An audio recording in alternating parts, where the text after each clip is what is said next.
Are you going to be watching this Sunday as the Globes are on? Oh my gosh, yes. I already knew the answer was yes. We're going to be obsessing. You too, Kevin. We love this stuff, right?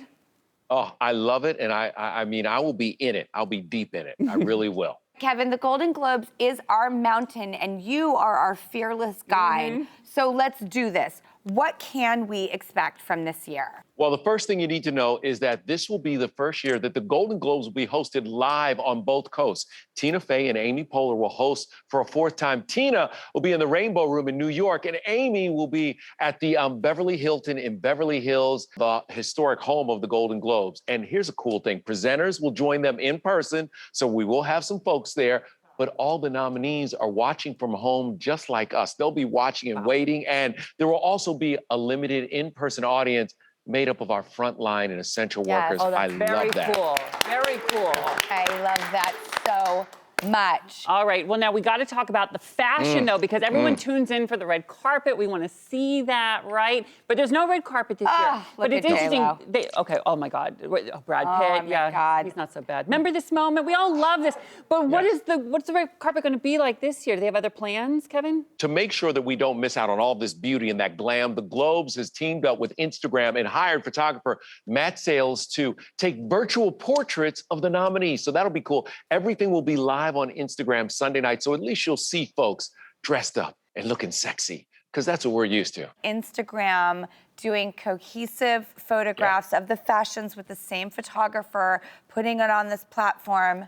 Chef's kiss. I love it. Yeah, remember how fun that used to be, sitting on the couch and watching all the stars come down the red carpet, how many iconic looks we have from the Golden Globes. Yeah, let's take a look, actually, from some of the red carpet looks over the years. I mean, this is my favorite. Come on, it's Sonny and Cher.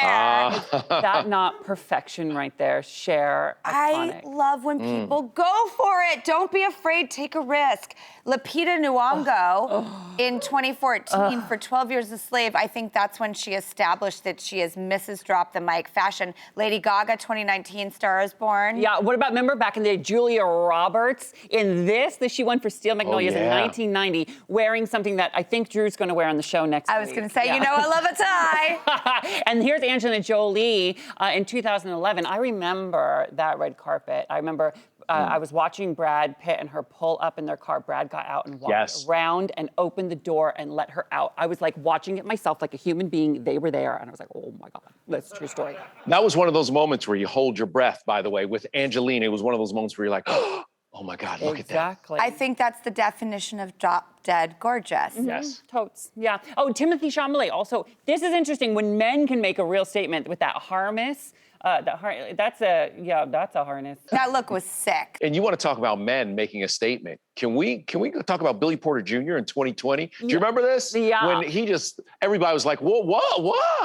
Award show after award show, I always look forward to what he's going to wear. He is now the one to watch. And can we mention another one? Drew at the Globes in 1983. What do you remember about that night, Drew? I remember talking to Laurence Olivier and Dudley Moore at the same time, thinking this is going to be the highlight, one of the great highlights of my life, and it still is. It's a memory I will always take with me. I love that.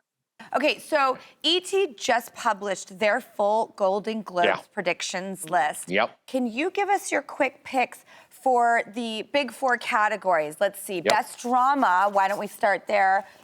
What do you think? Yep. Best drama, it looks like it's going to be Mank, the most nominated film. I think there were snubs in this category. We should have seen The Five Bloods in this category. And also, I love Michelle Pfeiffer in French Exit. I think that could have snuck in there too, but it'll be Mank. All right, what about best comedy or musical? Who's going to take that globe? This is going to be interesting. Look, Hamilton will win. Hamilton should win. Hamilton deserves to win. And I just think that performance still captures our hearts. But I mean, look, are there some other things?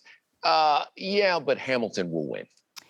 This is kind of what I love about the new era is you would have to do almost like a dramatic film that came out in theaters and to be eligible for nominations. Now you can be in the most important, play, one of the most important plays in history. They can film it, and now you're eligible. The game is changing, and I think it's really opening up avenues for people to get recognized that otherwise were not eligible. And I think in keeping with the new era is the 3 female nominees for director. And this is a first. There's only been 1 female to win a Golden Globe as director. It was Barbra Streisand in 1984 for Yentl. Yeah. Yes, I know.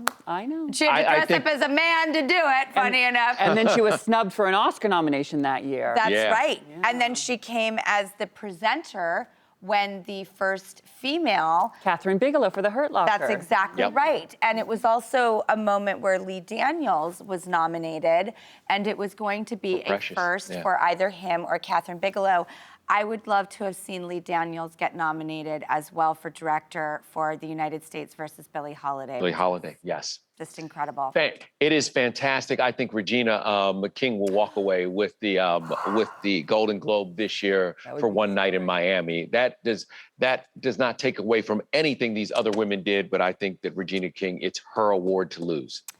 I hear you. And Chloe Zhao and Emerald Fennell, they have just done what, couldn't get through before. And I loved when Natalie Portman, who I just think of as a very strong person, but also inherently feminine, and just there's so many layers and beautiful layers to Natalie Portman. And when she came in with that dress with all the female nominees tailored and sewn into the fabric. I remember that. I think people should voice what they are looking for because it looks like people are listening, and that is very, very encouraging. Yep. Okay, quickly, what about Best TV Drama? Listen, it's the Hollywood Foreign Press, so The Crown is going to walk away with this. Don't even think twice about it. Mandalorian or the Ozark. No, The Crown. It was incredible this year. What about the Best TV Comedy? Who's going to win that one? By the way, if Gillian Anderson doesn't get it for her Margaret Thatcher, I'm going to be real mad. We'll see. How great was her Margaret Thatcher? For the comedy, it'll be Schitt's Creek, but listen, let me say this. My heart is with Ted Lasso, even though Schitt's Creek is going to win. Everybody loved Ted Lasso so much. Everybody. Yeah, is there anybody who didn't like Ted Lasso? No, because it was sweet. And I think, especially during the pandemic, everybody was dying for a dose of that goodness. Kevin, there's no one that Ross and I would rather be a tripod with than you. We love the fact that we get to do this on a regular basis. Thank you, Kevin. We love you so much. Drew, I always love hanging out with you. Ross, great seeing you, and congratulations, Ross. Thank you so much. Thank you. It's been a big week here. Watch Kevin every weeknight on Entertainment Tonight.